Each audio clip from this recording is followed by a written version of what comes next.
Hello everyone, welcome back to the next video. In this video I will show you how to use the NSComboButton in native macOS application with Swift. So yeah, let's get started. So firstly I will quickly show you guys the output and then we'll have a look at the code. I'm using AppKit and here I have, as you can see, I've created my application, but if you want you can use Swift UI as well. Here you can see that I have this options button, which is the NSComboButton. If I click on it, I get options something like this. So this is what an NSComboButton is. Also here you can see I'm using the style as unified.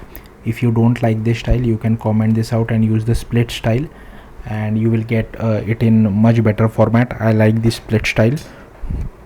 So here you can see but this gets disabled, and here you can see if I click on option 1 selected, option 2 and option 3.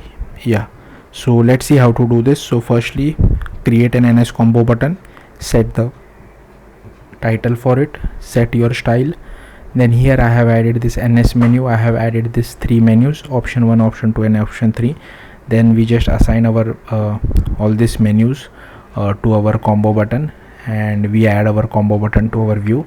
Then here we just do translate auto resizing mask to false, and here we just add some NS layout constraints to it.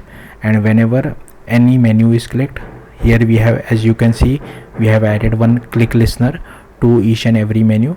So once that is clicked, we get print statement over here.